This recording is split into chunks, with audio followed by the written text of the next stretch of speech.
Today I'm speaking with Emma Trelles on a fine Indiana morning, April 16th, 2012.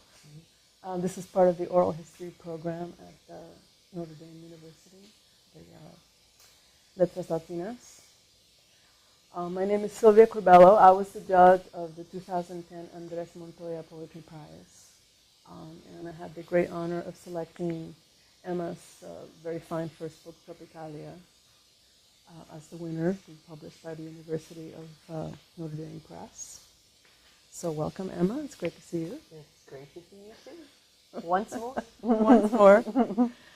I guess I will just start at the beginning. Tell me a little bit. You were born in Miami. You've lived there all your life, pretty much. Well, in South Florida, yes. I've lived in Miami Beach, Hollywood, and Hollandale. But Hollywood and Hollandale are just the county over. So, right. Yeah, so Greater Miami, as you were telling me earlier, it's all Miami. It's all Miami. Once you get to Palm Beach, right? So both of your parents are from Cuba. Yes, they're both from Cuba, from La Habana. Although my mother's family is also from, and I'm totally blanking out on the province now. It's not Santo Espiritu, that's where my stepdad's family from. They do a big reunion in Miami every year of all the Santo Espirituanos. You know what? It's in a poem. I have, Pinal del Rio. Pinal del Rio. Pinal del Rio. Okay. That's close to me. Yes, close to Matanzas. So your parents emigrated when they were young? Yeah, they were about 19 and 20, so they've actually been in this country for much longer. They're in their 60s now. They've been in this country much longer than they were in Cuba, and they're very patriotic. And they married in Cuba, or they? No. Here? My mother came over with her family first, and then a year later, my father left his entire family and came over alone to marry her. Have they been back to Cuba, or have you been back to Cuba? No, neither one of them have been back to Cuba.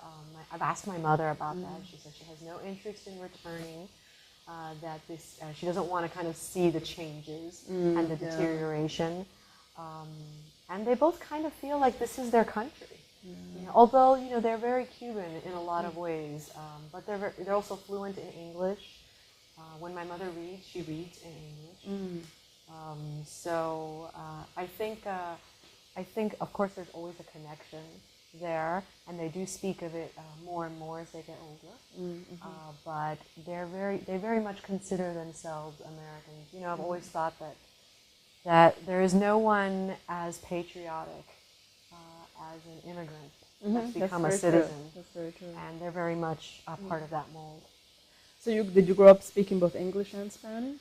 Well, my first language is Spanish, and I clearly remember starting kindergarten, not understanding what anyone was saying, but very excited about learning this mysterious tongue. And then I guess I just picked it up fairly quickly in school, and believe it or not, also watching Sesame Street. Oh. Have you ever attempted to write in Spanish? No, I feel like I don't have the kind of vocabulary at hand that I have in English in Spanish, although that's not necessarily a drawback, but I just feel like my linguistic skills are much more proficient in English, although I do speak Spanish, and I do have Spanish in some of my poems. That makes sense, because I've written some in Spanish, but because I've done 80% or more of my reading in English, I just feel like I'm much more fluid, and it feels like I'm trying when I'm writing in Spanish. It's like, you're not listening to the poem, you're forcing something onto the page. You know, one thing that I'm actually interested in, and I think this is my way of sort of easing a little more into the Spanish language, is I've talked a little bit with poet Dan Vera in D.C. about just translating one décima by Jose Marti. Oh. Just one. And I just want to see what that experience is like, and that'll just acclimate me a little more with the language. But, I mean, the thing that I really need to do is I need to read more in Spanish, and I don't read in Spanish at all, so it just takes me a long time to do that. But that's how we. It's much learn. easier now because there's so much more access to books through Amazon. Definitely. You know, when I was in my 20s and 30s, you know, I'd have to call. Well, of course, you live in Miami, so you have plenty of bookstores. So you don't have any excuse. So you mentioned that your mother is your biggest fan. Yes. And she clips all the articles about you. Yes. So is she a reader of poetry? Did you grow up with poetry in your home? You know, we didn't, but she's a big reader. And books were very much a part of our lives, all four of our lives, my brother and my father and my mother, particularly when we were growing up. My parents always took us to bookstores. Back then it was just B. Dalton and Walden Books, I think it was called. So that was pretty much one of our regular outings. I mean, we were kind of working middle class, so our outings would consist of going to the bookstore, you know, or going to the library. My mother took us to the library every week.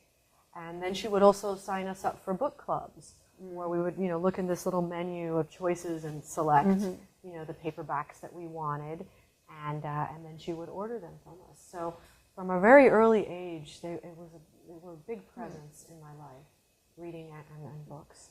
So at what age did you transition from being a reader to, you know, thinking you were going to become a writer? Well, I started writing poems when I was in elementary school. Really? They used to bus some of us to this sort of arts program twice a week. And I had a wonderful language arts teacher named Mrs. McGoy. And she was kind of like a hippie. She had long hair and John Lennon spectacles, and she would play Wabash Cannonball on her guitar. I loved her. And she would have us write you know, different kinds of poems, free verse, haiku, some of it inspired by pictures that we cut out from magazines. And so I kept on writing poems, and then in elementary school we had a project that we had to write a book and actually physically sew together a book ourselves, and I wrote a book of poems for my project. And I called it From Me to You. Oh. And I covered it with some like coffee mocha colored fabric that my mother had around the house, and pasted little letters on it. And so I did, and then, you know, I probably wrote an occasional horrible adolescent poem, but I didn't really start writing poems in a more concentrated way until I was in my 20s, when I started taking undergraduate workshops after already having received my bachelor's in finance and international business. Really? Yes. Oh, yes, wow. which I despised. And it took me about 6 years to get that bachelor's because I kept on skipping class and, you know, having to take the class over because of some poor grade. But I started realizing that I didn't want to work in business, and the reason that I was so unhappy studying that is because it was just not the way my brain worked. Yeah. So a series of events led me to take an introduction to creative writing workshop at Florida International University. I started writing poems and prose, and eventually I got my second bachelor's in English because that completely suited me. I took so many creative writing classes, I realized, I just need a few more classes and I'll have this bachelor's. Yeah. So I did, and, you know, I loved it. I mean, I'd look at the syllabus and it'd be 20 books that I wanted to read anyway.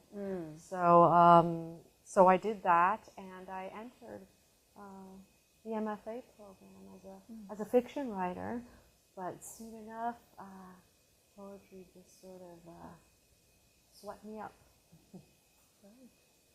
There's two things that really interest me about your background. First, you were a working journalist for a while. How long did you do that, and why did you leave it, and would you go back to it again? Well, I finished my MFA, and of course there are no jobs for professional poets. No? No. So, but in my last semester in graduate school, I sort of stumbled into a travel writing gig for a book. It was a series of books, called Edge Guides, and they focused New York, Austin, maybe San Francisco, and one of them was in Miami. And someone recommended me. I had never done anything like that before. But they contacted me and another journalist, who was a real journalist at the time, and he wound up dropping out of the project, and I wound up writing the entire book myself. And now I had some clips. So I finished my master's and I started applying to writing jobs. Some of them were corporate writing jobs, some of them were online sites, and one of them was a paid fellowship at New Times, which is now owned by the Village Voice Media. And I sent them my clips, and they really liked them, and they called me in to interview me, and I just told them, listen, I didn't go to journalism school, I have no experience whatsoever, but I can write. And they were like, yeah, clearly you can, and we think we can teach you the rest of it. So they hired me. And then after the paid fellowship was over, they hired me as a staff writer. And how long did you do that? I was there for about 1.5 years, but it was mostly hard news, which I did not want to do. It's just, it can be very dispiriting. I got a really wonderful education there about how the world really works. Not that justice is not always served, and those that are in the right are often neglected or abused. And it's important work, but it's not what I wanted the focus of my life to be on. Right. So I applied for another staff writer job at an arts and entertainment weekly called Street, run by the Miami Herald. And I was there for about 3 years. Then I went off on my own as a freelancer.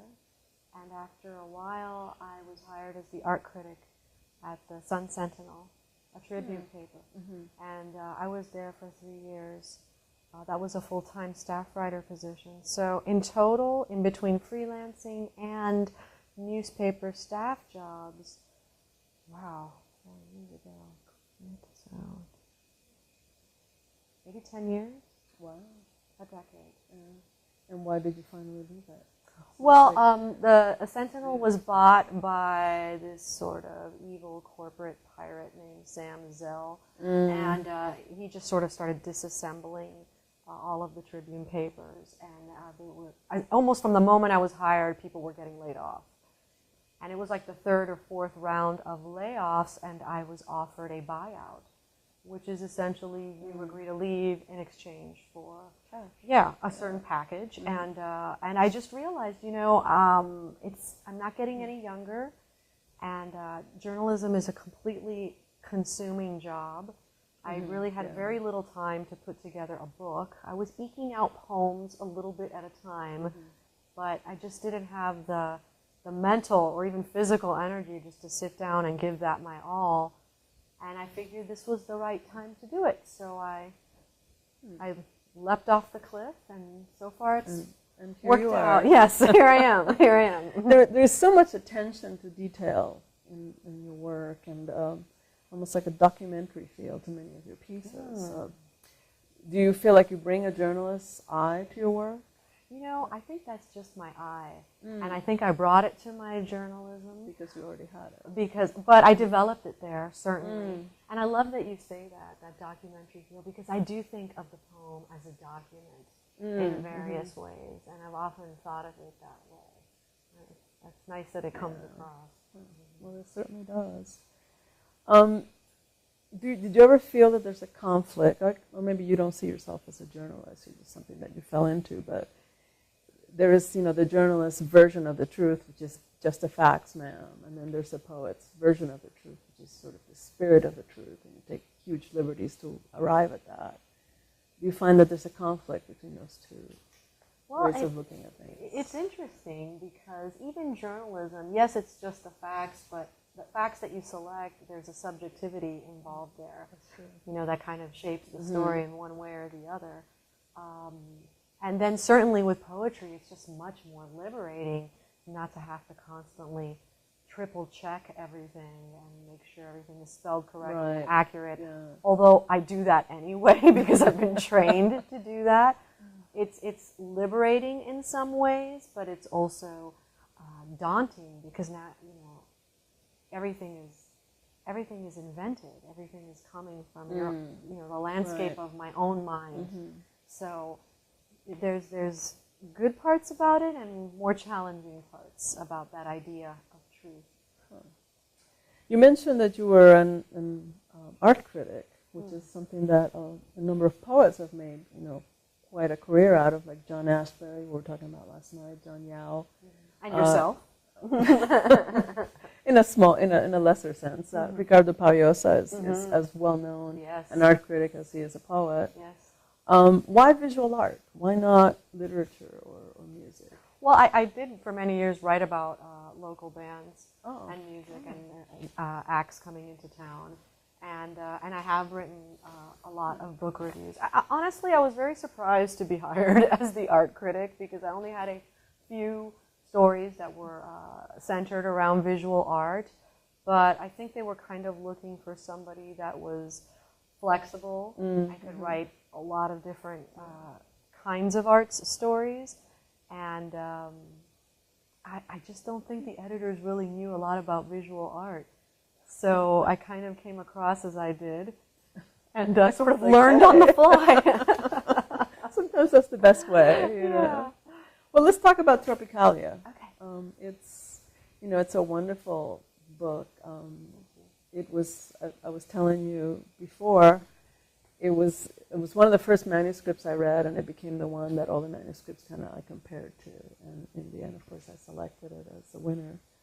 The book is named after the Brazilian art movement of the 60s and 70s. Tell us a little bit about that. How that... I was introduced to that by a very good friend named Steve Toe. He's a musician. He's probably better known around town as Mr. Entertainment. He's a real character. And he's just taught me a lot about music. And one time I was at his house, which was full of all this folk art and collectibles and books and music, just incredible. Him and his wife are just avid collectors of the unusual. He had a CD that he lent me by Caetano Veloso called Sunday, and it was just this dreamy, liquid bossa nova.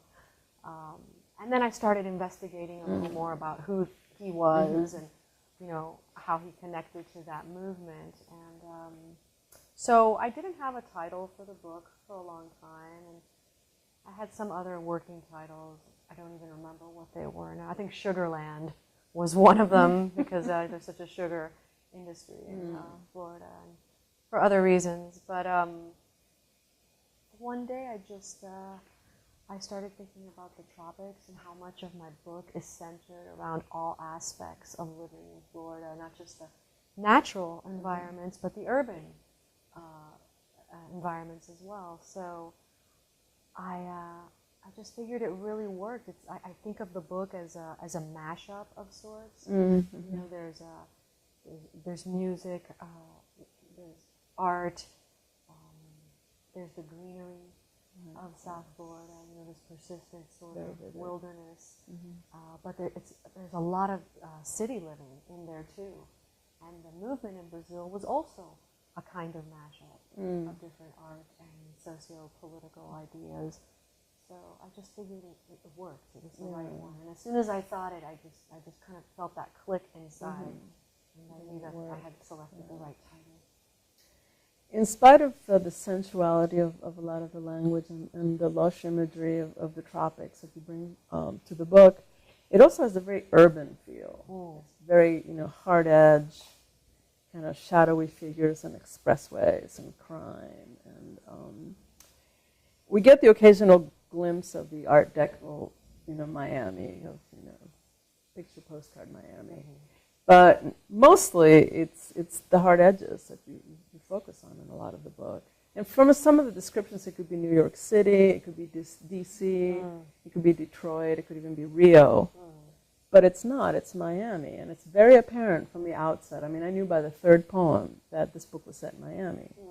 What is it that you think makes Miami so distinctive and so recognizable? I think it's the convergence of this sort of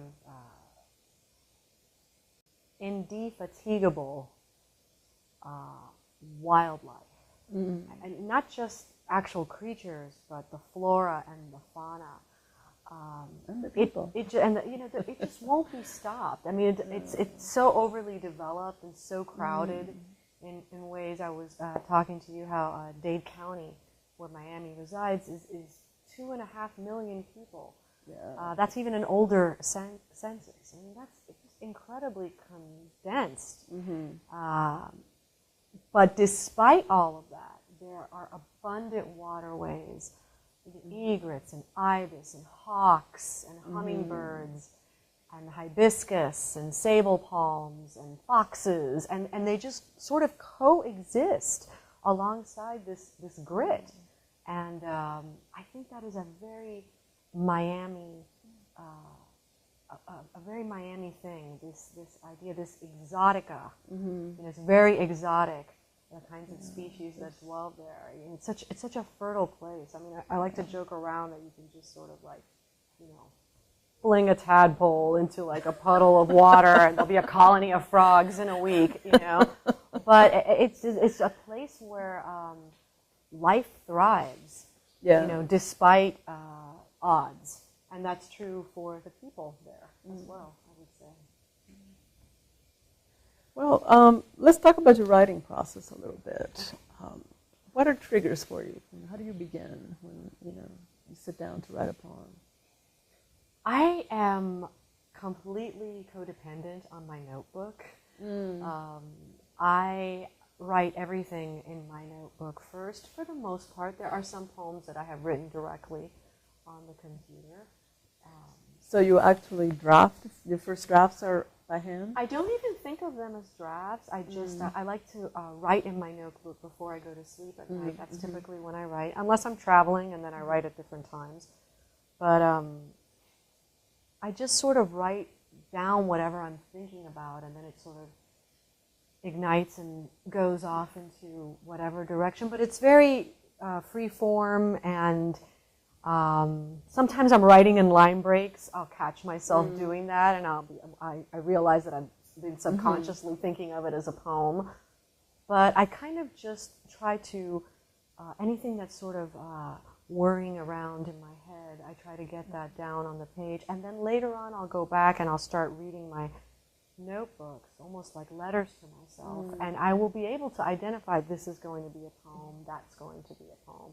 Then I'll take it and start typing it in to the computer and start shaping it from there. And that's predominantly how I work. Sometimes it varies, but that's usually it. Do you do many drafts, or do you pretty much kind of shape it as you go along, so that by the time you have the first draft, it's almost finished? I think both. I think I'm shaping it as I'm typing it to the computer, and I'm also reworking it as I'm lifting it from the page onto the screen. And sometimes I finish it, and I think, okay, it's finished for now.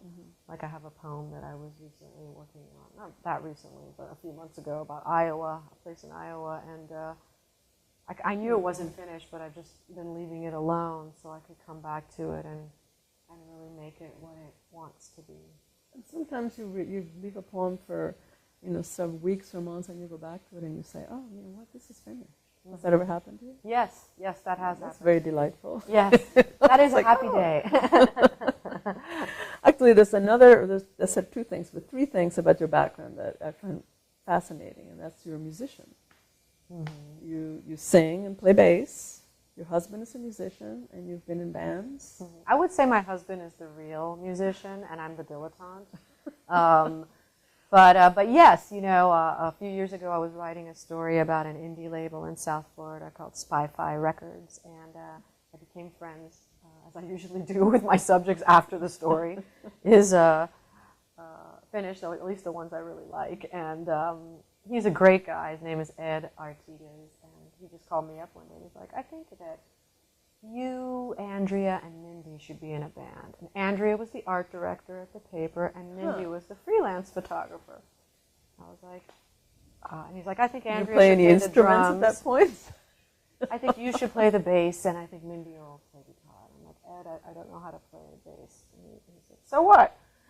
I went, okay. And so we started meeting at this practice space he had in Hialeah. And I remember the first time I got there, just like going up the stairs, I could literally sort of smell the rats in the roof. It was so disgusting. But his space was actually very nice. And he just put the Rickenbacker on me, and he's like, okay, this is A, this, you know, E-D-A, I don't even remember now, E-A-D-G, E-A-D-G. I'm like, okay. So I just kind of started playing it and singing while I was playing with it, and that's how I started writing songs. I like to sing more than I like playing the bass. But I didn't want to stand up on stage without anything between me and the audience because I was so terrified.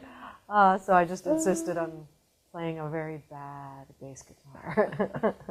But you're a songwriter as well. Yes, I did. And I wrote a lot of some of that, at least one poem in the collection feels to me very much like a song lyric, and it's the one, Country Dada Song in 4/4 time. Was that written as a song? Well, I started writing the first few lines of that poem many years ago as a song, just for my own amusement.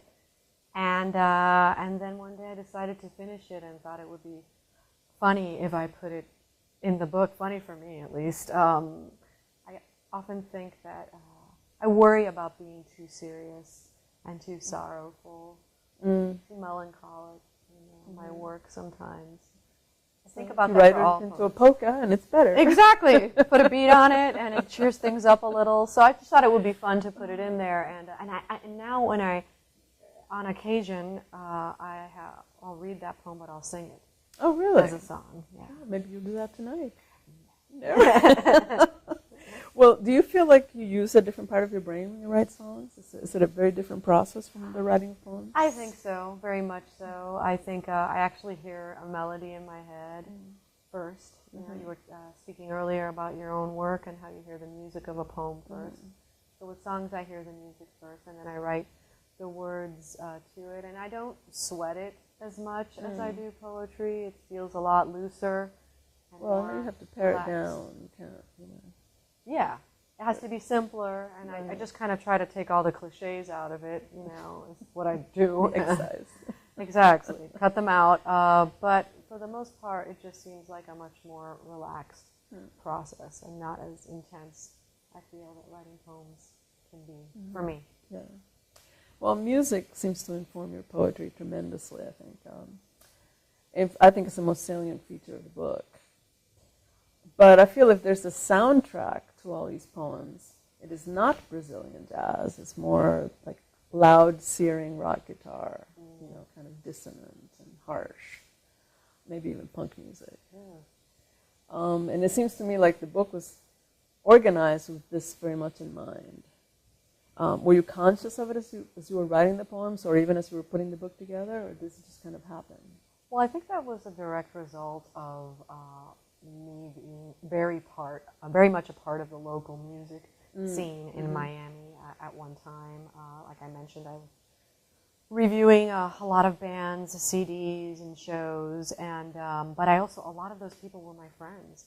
So I would just go to a lot of shows. I mean, that's how I met my husband. You know, I went to see his band play. And then you were a groupie. We were friends for many years before we started dating. But it was just such a big part of my life. Music was such a big part of my life back then. And I mean, it still is to some degree, but in a different way. I'm not as involved in that kind of environment. And we would go to these, you know, rock clubs that were very sort of hard and gritty and, you know, edgy, kind of punkish type of thing. So it was a great source of inspiration. Why don't you read one of the poems from Tropicalia that would illustrate that? I was thinking maybe Chicken Lady, or unless you can think of something you'd... No, I'll read Chicken Lady, Okay. Sure. Chicken Lady. Gunshots, back alley screams, cats caught in garbage bins, and the rubber-faced man who paced my front sidewalk day and night, his back spooled to a lowercase r. At dawn, I plotted murder when the santera next door sang rum and holy cadence to her nicotine chickens. You pay a price for spackle and spit, for rent, raid, utilities, then the drop-kick fee no one tells you about for living in the guts of your city. It can pick your skull clean. I moved to a land of green, medians and swept gutters, guillotine windows and invisible neighbors. The cats are collared, the garbage doubles as sculpture. I am 5 minutes from arterial highways, holistic parks, the best and brightest pre-Ks. I'm cornered by oak, ficus, streets named Pleasantberry and Sweet Lover. I've bought a chick, the puff and peeping kind. We watch for sirens and salesmen, eat pears and pecan pie. At night, stars shine like knives through my eyelids. There are snakes in the trees. I can hear the ticking of their tongues. That's excellent. Very soon. Can I ask you something? I'm just curious, what is it about that poem that reminds you of that loud, crashing rock music? Some of the language, the dropkick fee, the guillotine windows, the garbage doubles as sculpture. You know, that to me that's just sort of just very urban, kind of harsh imagery. And if we were going to read that to music, it wouldn't be a waltz. No. So it's a subtle thing. I mean, there are other poems that are more obvious. Like Noise Band Concerto, it's about that. But I wanted to go with something that was just more subtle and just kind of showed the music in the way that you read it. So let's talk about another one of your poems. Okay. How to Write a Poem, Theory number 62. This is it's a directional poem, kind of follow these instructions and you'll end up with a poem now. Why theory number 62? Is there 61 other theories that we can look forward to reading about? I think there's innumerable theories that you could come up with, and I think this is just my homage to that idea that there is no one way to write a poem, and every time I come to the page, in some senses it feels like the first time, and there's always that sense of anxiety. Have I forgotten how to do this? Can I still put this together? It's a different map every time to find your way there. There's just no one way to do it. So this was that title's a little like snarky way of me saying there are no answers. This isn't an equation, but rather a sort of journey into a place that you really don't see or even know what it looks like until you start moving towards it. Well, this is one of my favorite pieces in the book. Why don't you read it for us? Sure. How to Write a Poem, Theory number 62. The beginning should eat the eyes. It's the part of the movie where you step into line at the bodega with Our Lady of the Sponge Curlers. She's buying toilet paper and Mahatma rice. This is her life, and you happen to ease into it at the wooden lull between explosions. You could also begin while she's watching her husband drop the scotch he's sucked for days. Hear glass break magnificent rain over the linoleum. If you are still mouthless, use seraphim and penumbra. Both will drape the frame in velvet, pearl the hems with high art, and smart girl words that hide, God, please, God, don't let me flinch, fail, fall into the dark. A mention of Babel or blackberries wouldn't hurt either. The question of where to snap the line at its finest edge can freeze the brain with dread. The blade must be sharp enough to have the moon and the dark clutter of sky. Ignore this for the moment. There is nothing left except the flutter of wings beneath the stabbing. A woman before the stove, stirring rice and wishing death.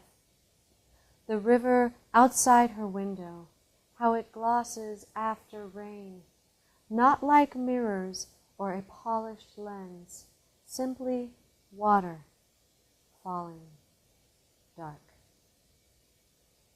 I think those commas make the poem, that pausing between the words. That this is a great piece. The beginning should eat the eyes. That's one of those seminal lines, the kind of lines that people will remember 20 years from now. She's the one that wrote that line. I hadn't thought of it that way, but it's nice to hear. Well, the thing about it is, it's almost shock value, and it builds, it presents a tremendous tension right at the outset, and the reader doesn't know whether to laugh or to be horrified. And then, then there's humor, which, I love the combination of the humor and the pathos in the poem. Our Lady of the Sponge Curlers. We've all stood behind her at the bodega at some point or another. Well, it was great to hear you read the poem. So there's nothing I love more than to hear a poet read their own work. Me too. So, what are you working on now? What is next? What is next? I've finished one poem for the next book, and I have page one. Page one, yes. Many more to go, but and then I have, as I mentioned, assorted drafts of something in my notebooks and in my computer that I really need to sit down and hammer out. And I'm thinking about just working part-time this summer, or even less, so I can really focus on doing that, because I'm freelancing, I'm adjuncting, I work at a writing center at another university, so it's just a lot of hats. A lot of hats, and like you, I have my family and my friends and my home, and those parts of my life are very important to me, as important as poetry. So I don't want to neglect them. So sometimes, I think you have to sort of, or I've had to give up some of the more creature comforts that come along with a regular job in order to really be productive. Any plans to write a book of prose? With your journalism background, yes, it seems logical. Very much so. I've written a couple of essays, a few essays over the years here and there, and one was actually published in Gulfstream and then was picked up by the Best of the Net. And I think of that as sort of the beginning of that collection. But that is very much something I want to do. And, maybe I'll wind up finishing that before the next book of poems. I don't know yet what's going to happen. I read this great quote by Doctorow, E.L. Doctorow, fiction writer. And he says that writing a novel, but I think this is true of all writing, is like driving a car on the highway at night. You can only see as far as your headlights go, but that's enough to take you the whole way there. And I always think about that. Unless, of course, the lights go out. Yeah, well, no, I don't want to think about that part. But I always think about that. When I feel frustrated or anxious that I'm not moving along as far, or I don't know what's coming up, or what shape is this going to take? And I always just kind of remind myself, just 1 inch at a time, as a friend told me once. Sometimes you just got to ride the wave and see where it takes you. Definitely. Who are you reading now? I'm rereading your book, The Secret History of Water. I read yours too. And I just finished Slow Lightning by Eduardo Corral, which is just great. He's one of those writers that you were talking about, how you sort of read outside your comfort zone. I really enjoyed that experience of reading his work. It's surreal. It's got little touches of narrative, but it's just very sort of imaginative, imagistic. And then in the wings, I have waiting Larry Levis, Winter Stars, Yes, which I already got to sneak a peek at the first poem, which is amazing. And I'm also reading a book of essays edited, co-edited in part by Blas Falconer, called The Other Latino. It's all about personal essays from different Latino writers all over the country about how they perceive themselves and what part, if any, their culture takes in their creative work and in their personal lives. It's very interesting. I actually plan on interviewing him soon, and possibly writing a little post for a blog. Well, in closing, I would like to hear one more of your poems, if that's okay. I wanted to, because we've been talking about the hard edges, and the book is actually very balanced.